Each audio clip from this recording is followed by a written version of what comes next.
So, someone posted on here detailing the unusualness of their fiancé, which triggered me to write this post about my fiancé.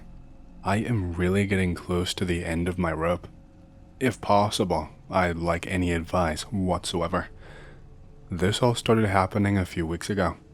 My fiancé seemed radiantly happy, going about making wedding plans, when her mood suddenly took a 180. I was late getting home from work that day, and when I got home, the entire house was dark. It was 7 o'clock on a summer evening though, so the lack of light was not too disturbing. But I know this girl, and she loves having tons of lights on everywhere.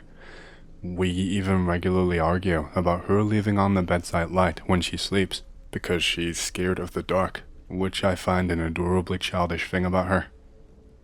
Normally, she comes running to greet me the second I'm through the door, with a bundle of endless chatter, asking me how my day was, telling me about something she'd seen, maybe some nature, a pretty bug she'd seen out when she was walking. Maybe she'd taken a picture of a new plant or something, I don't know. What sort of things she'd done around the house, etc. But it was completely silent and still when I got inside. Silent and still and completely dark. I thought maybe she was upstairs and maybe just fell asleep earlier in the day when it was still light out. So I went looking for her upstairs, only to find it completely empty. At this point I was more curious than anything, and I sent her a text. I heard my text tone for her phone register inside the wall. At first, my mind was a blank, but then it occurred to me that she was for some reason in the loft room, which put it up against our bedroom. The loft room is in the unrefurbished part of the house, which is a farmhouse that's about 175 years old. The floor is broken in. It's full of shit thrown in from years of remodeling. There's a kitchen island, an honest-to-goodness icebox, and there's little setup steps, which is no more than a glorified ladder really, which leads up to a little loft. The loft is about a 10 by 10 foot space of ancient, warped boards, nails jutting out, and sheet insulation. There is a tiny little room that was put up in probably the 1950s that's no more than a closet. It's maybe 5.5 to 6 feet long maybe, only big enough to put in a bed. There is hooks inside of it to hang clothes, but there are no windows and there is no electricity leading up there. Understandably, because of the dark, because there's nothing to do, because there's nothing around, my fiancé thinks this room is incredibly creepy. She rarely goes in, except to throw in random stuff and store her garden supplies. She stores things that she pretty much never wants to see again, because she doesn't want to go up into that room and get it. She doesn't even fully go up there. Sometimes I will see her at the top of the ladder just try and throw the thing inside, and then I end up having to help, because I don't want the place to be an untidy mess. So I went back through the house to get to the loft, and I called up to her. I got no response, so I went up the rickety little set of stairs and peeked into the loft. There she was, sitting on the floor of the little loft room, knees drawn up to her chest, arms raised up to her face, and blood freaking everywhere. Cue feelings of dread and panic as I rushed over to her. She was sitting in a bed of glass, which was slowly turning from white to red. She had rivers of blood running down her forearms, her shins, her knees, and her face. I managed to extricate her from the pile without doing any more damage to her skin, without her getting cut again. The whole time, I kept asking what was wrong and how had this happened, but I got absolutely no response from her. She was just dead silent. It was like she was in a different universe, staring off. Her eyes were so wide, I could practically see the whites around her irises. Her face was deathly pale, but I could not tell if it was from shock or a lack of blood.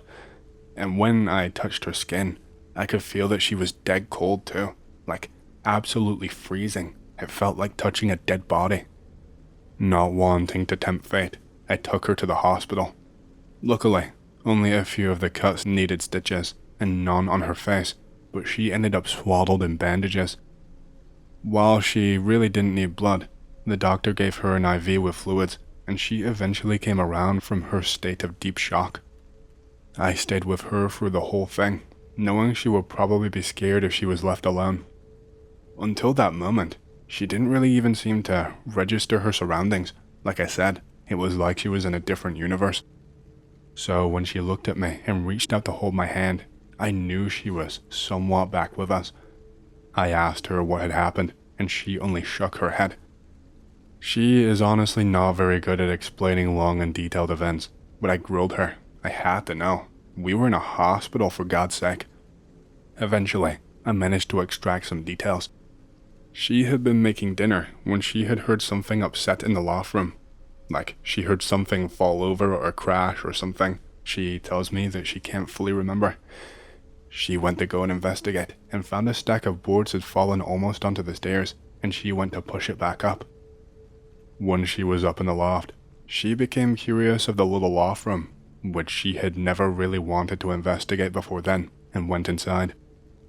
She had only been in there for a few minutes, picking through the stuff inside of it, before something blocked out the light right behind her. She couldn't really explain it. She started making excuses at this point, saying she did not want to talk about the situation, because she was scared. After nearly 10 more minutes of persuading her, she said she thought it was a man, but he had moved into the room so quickly.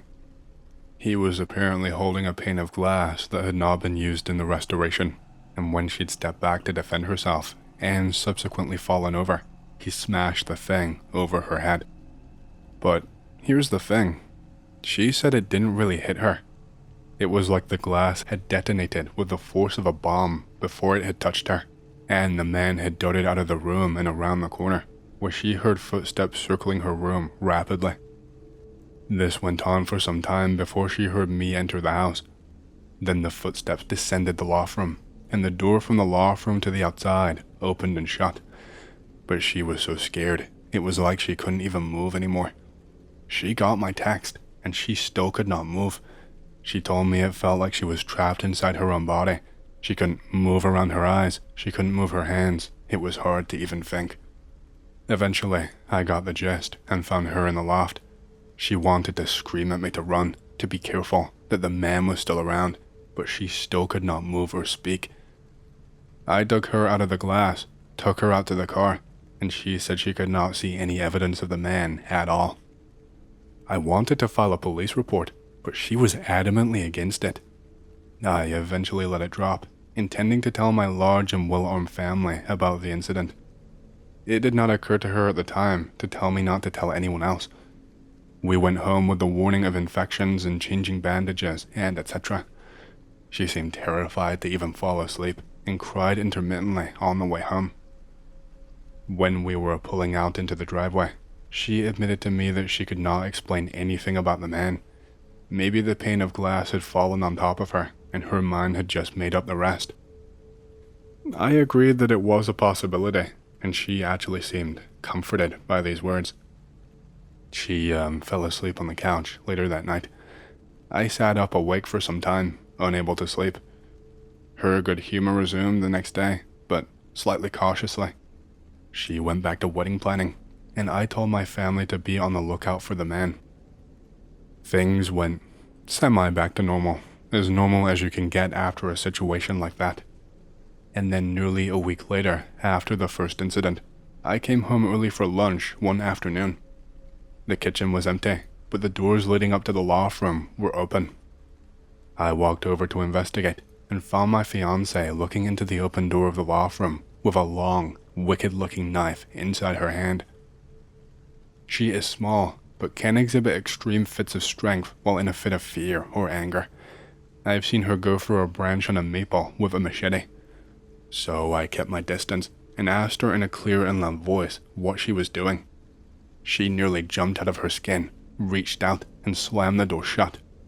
She said she thought she'd heard something in the loft room. I fetched a gun, loaded it with some slugs, and ascended the stairs. The entire room was empty and still. The pile of bloody glass was still there. I went back down the stairs to find my fiancée, only to see her outside, by the tall grass in the yard that separated us from the hayfield next to our house. She had her knife raised up above her head, and, as I watched, leapt into the grass. I felt like I couldn't move fast enough. I was about to hit the door when my fiance's tiny little voice chirped up behind me. "Did you find anything?" Sad, bedraggled, and bandaged, she was just stood there anxiously, clasping her hands together. I told her I didn't. I was not going to go outside. I was going to keep my shotgun handy, and if I got any visitors that night, I was going to shoot them. As it was, I did get a number of strange phone calls that night. I was called into work, only to find that the person who had called me into work was just as confused as me. They hadn't called, and nothing was wrong at all. They had no idea where I got the idea that I should come in. I had brought my fiancée along with me. She was eager not to be alone in the house. The second that we pulled up into the driveway of the house, I got another phone call. The same person calling me for the same reason, and flipping out to the point where he was screaming. But there was no background noise. Now, in my line of work, it's messy, it's dirty, and it is always loud. Once you're inside my work, there's no quiet place you can go to. There will always be noise. This guy sounded like he was standing in a quiet room. I just hung up the phone and told my fiancée it was nothing. I turned off my phone and then I went to bed. I woke up in the middle of the night to my fiancée shifting around. I thought she was getting up out of bed, but when I sat up, I saw her standing at the far window, just staring, kind of shifting back and forth from foot to foot. I went over to her and asked her what was wrong. She said she was watching the man on the lawn. If she took her eyes off him, he would move and come into the house. She said she was protecting me. I looked outside and I could see nothing. The halogen light that was installed when I first moved in cast light all the way to the road. All I could see were shadows. There was no man there at all. I realized then that she was probably just sleepwalking and saying things out loud in her dreams. I figured she would not notice the difference of being in front of the window or being in bed, so I led her back, laid her back down, and plastered myself to her. She fell immediately to sleep and did not move again the whole night. It was a little bit disturbing, and when I woke up, I felt a blind little moment of panic. I shook her, and when she did not respond, I called her name and shook her harder. Eventually, she finally stirred, making upset little chirping noises, so I let her fall back asleep and gave her a kiss. Then I noticed the scratches on her back. They were not nearly as bad as the cuts that she had sustained before, but I could see where a couple of them had reopened. Little trickles of blood were running onto the bed, so I woke her up anyway. She would freak out if she woke up in a pool of her own blood. I persuaded her to come downstairs, informing her she had scratched her back, and she matter-of-factly told me it was not her. It had been the man with the crazy eyes. "What the hell are you talking about?" She'd mumbled this, and she sounded half asleep, so I just put this aside and led her downstairs. Now, the stairs, for whatever reason, have another normal bedroom door attached to them at the bottom, so you have to open it before you get all the way down. Occasionally, it will be left open or even partially open by my fiancé or I. This morning, it was open a crack, and I could see someone in the crack looking up at us as we descended. I let go of my fiancé and ran down the rest of the stairs, intending to hit the door and smash the face of the person. They would not have been able to get away in time. Indeed, I felt a satisfactory thump as the door hit something solid, and then it just kind of melted, like the resistance from the door just stopped, and I caught sight of that face that was watching us. It turned into a blur, just a figure darting past the door. An instant later, I heard a clatter in the loft room and the screen door slamming. My fiancé suddenly tears past me and out the front screen door. I had not at all been prepared for this and missed my opportunity to grab her as she passed by. By the time I hit the front door, she is racing at a clump of weeds and long grass rustling, but she is only halfway across the lawn. I shout at her, and she stops dead on the spot. I put on a burst of speed and catch up to her. A fight ensues between us. I was really mad. She was putting herself in danger. We went back inside. I tell her I'm furious she ran after the thing. She had been furious, and she was contrite. She really didn't know what had come over her. She said she just felt a rage, like she wasn't controlling her body. She just wanted to catch this thing. At this point, I'm starting to get really wary of leaving her alone in the house, and I take her to work with me. We don't talk about what we saw or what happened. This turns out to be a good thing. We get back at a reasonable time, and we have dinner. The only downfall is the overwhelming scent of gas. At first, I was afraid the stove had been left on, or that there was a gas leak in the house, but there was nothing of the sort. We eventually figured it to be the smell of methane, and probably something had died somewhere. We spent the rest of the daylight hours trying to figure out where it was, because the smell seemed to travel around. We eventually pinned it to the outside corner of the kitchen, and we both went outside to investigate. We did not find any dead animals, but we did find 2 clear footprints of a person in bare feet, no shoes on, standing in the soft soil of the garden, right in front of the window. That is where these footsteps were.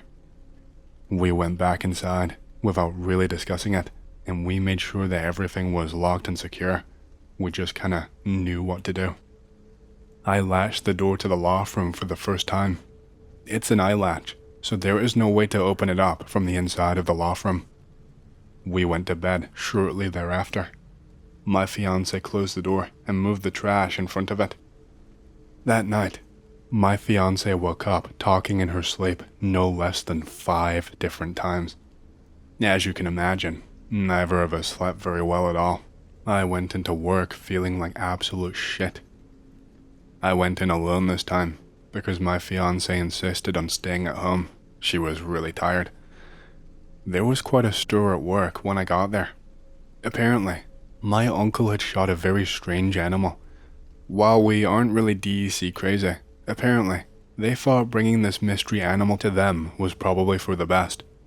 It was in the back of his truck, and, being curious, I went over to see what it was.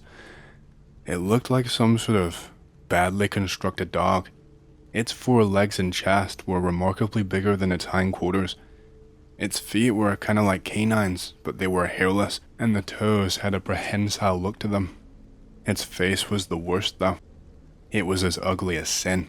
Its face was nearly simian. It was nearly flat, with dog-like lips and a dog-like forehead, but its nostrils were huge and curled. It had died eating something. There were scraps of what looked to be fur inside its mouth and blood in its teeth. My uncle said he had shot it while it had been trying to climb a tree near their camp. And no, I did not take a picture of the thing, and I'm glad. I don't want to see a picture of that thing ever again. It was disgusting. Besides, I was busy with work, and I really only stopped to glance at it before moving on to get busy. I go through my morning work like normal, which is refreshing. I don't feel worried, and my fiancé has not called me about anything. I feel like I'm ahead of the game when I think I spot someone crouching beside one of the buildings. Even from where I am, I can see his huge fucking eyes just staring at me, his mouth in a huge O. When I catch sight of him, he ducks behind the building he is beside, and I can see him running, hunched over through the mesh that makes up the walls of the building.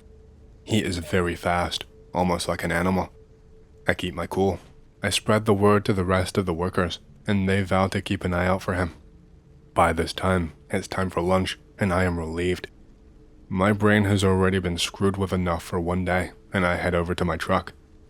Once I get there, I'm about to climb into my truck when I open the door and the stench of rotting flesh and wet fur rolls outside.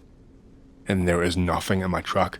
It smells bad enough to be the ape dog my uncle shot, but it's just the smell. I figure it may just be the place that I park my truck, so I get in and I drive off. The smell eventually dissipates, but still lingers when I slow down or stop the truck. When I pull up into the driveway is when I realize what was wrong.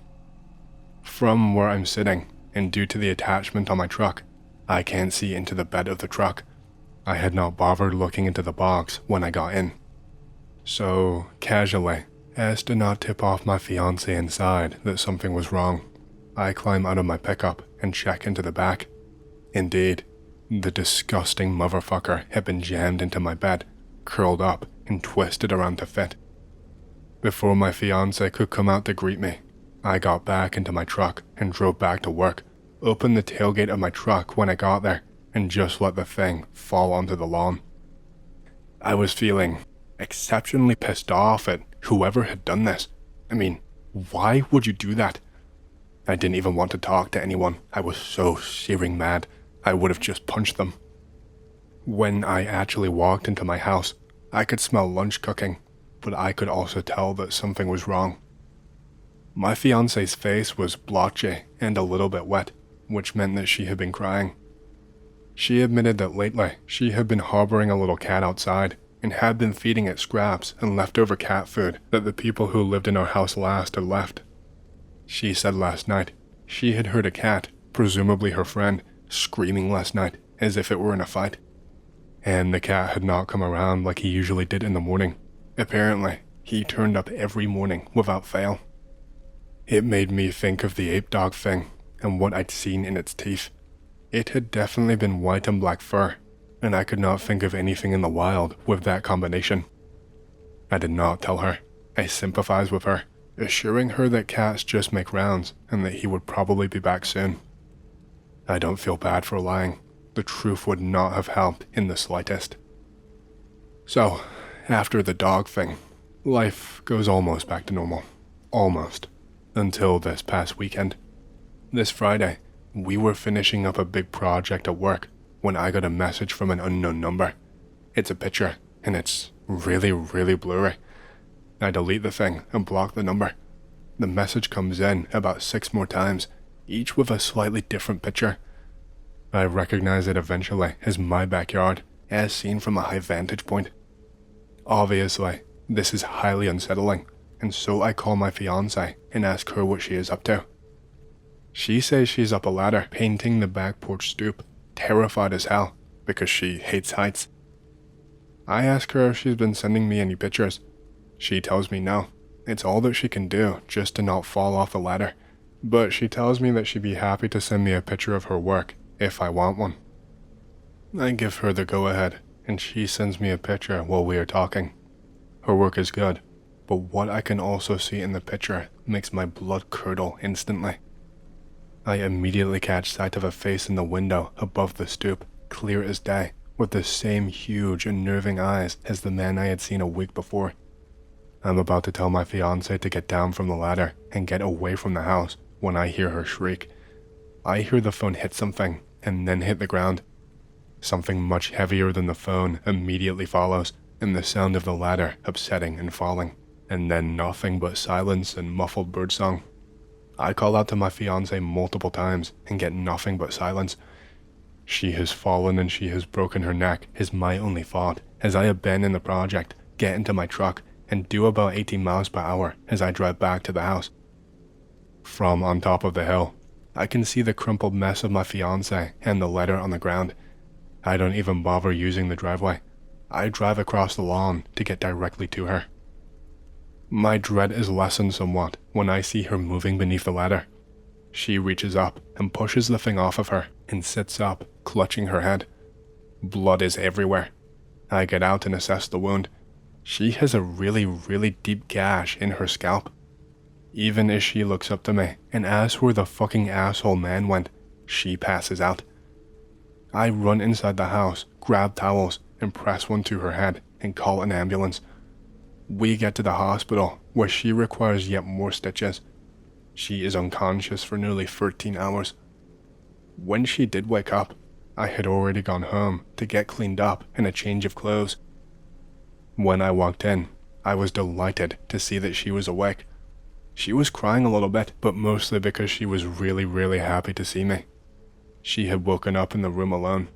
This time, she very freely told me what she had seen and what had happened. She said there had been a man crouching kind of like a lizard on top of the stoop. She had said for the longest time, she had heard this nauseating crunching sound, like something chewing, coming from above her. When she had finally looked up after she had taken her picture, she had seen the man. She had jolted, startled, and let out an involuntary shriek, lost her balance, and then fell. When she woke up, the man was gone, I was there, and then she had passed out again. This was the last update ever made to the thread by the OP. No one knows what happened after this, whether anything happened at all, or if the thing came back. I was around 5 years old when this happened. I was asleep on the back seat of the car. Me, my dad, and my mom are on a trip to visit my grandmother. The trip is long, so I am asleep. At the middle of the point A to B, I am having really weird dreams. I dreamed about an old woman eating my hair, which was long at the time. I also dreamed about a desert and the sky that had no color. It wasn't white, it just didn't have a color. I wake up. I want to piss, so we stop. I open the door to do it on the roadside. It starts raining. My mother tells me to go a little bit ahead and do it under that tray, but not to get wet, so I do so. I finish with my shit, but I hear whispers from the forest. The voice of a woman calls out my second name. No one does that. No one ever calls me that. I freak out. I run to the car, really scared, but I did not tell anyone a word. I am too scared to keep sleeping, so through the window at the trees, I just keep on looking. I still can hear like an echo. The echo is like ASMR, and eventually I fall asleep again. I wake up again. When I do, I am in my grandma's house. I install my PS2 on the TV to keep me awake. I had slept for way too much time, and so I could not go to sleep again. From 11 PM to 5 AM, I just play on my PS2. I forgot all about the voice. The load screen appears, and while I wait for it to do this, I look at the window. And when I see what I saw, I piss my pants. There was a woman with white clothes stickied to the window, and she was licking the glass. It was only for a few seconds, and when I let out a yelp, she was gone again. I still don't really know how to explain. I think my story is paranormal enough to be posted here, but I'm not really sure. It might disappoint some people with the ending though. So, my mom and my sister come home from my sister's playdate. My 4-year-old sister is crying. I ask my mom why she's crying. My mom tells me that my sister saw something. I ask specifically what happened. Apparently, my sister pointed to the dark stairs from the playdate session earlier and said that there was a big scary thing. I laughed it off, because it's probably one of those hyperactive kid imaginations. My mom looked at me funny, and she says, "Anon, you do realize that when you were 4 years old, you also saw something too?" I got weirdly nervous when she said this. Mom, I don't think I believe in ghosts, nor have I watched any horror movies when I was young to imagine something like that. And she tells me, "Anon, demons are real though." As we explored the topic deeply, apparently, even my dad had the same experience, the same criteria. 4 years old, dark spot in the house, sees a big scary thing, never remembers, has to be told about it by someone else when they're older. I got scared, finding out something appears in our family whenever we're 4 years old. I stopped the topic and moved on. I still wonder what the hell appears when we're 4 years old. It might be some demon, but why the specific criteria? I tell this story to my friends sometimes, but no one really listens to me clearly, so I never know how to explain or figure out what is really happening. This happened to me when I was 14 years old. I was on a summer vacation in Florida. I was at the beach constantly. I spend all of my time in waist-deep water. For some reason, I love just standing there and throwing myself into big waves. It's best when they're big and strong enough to actually throw me around. I love the feeling of being hit by them. I am doing my ocean fighting one time, as I like to call it, and a huge wave is coming. I'm like, hell yeah. I step forward to brace for impact, and when I do, it feels like something grabs my foot. I freak out. The wave just annihilates me. I get slammed into the sand harder than ever, something still grabbing my foot. It doesn't feel like a hand. It's like some weird, giant squishy suction. Whatever it is just will not let go. The impact feels like it lasts forever. I have never been hit this hard by a wave. I am literally pinned to the ground underneath the water for what felt like a full minute. Finally, the ocean and whatever had hold of my foot let me go, just before I ran out of breath. I get the hell out of the water with a massive headache. My shoulder was actually bleeding from the slam. I never learned what the hell happened.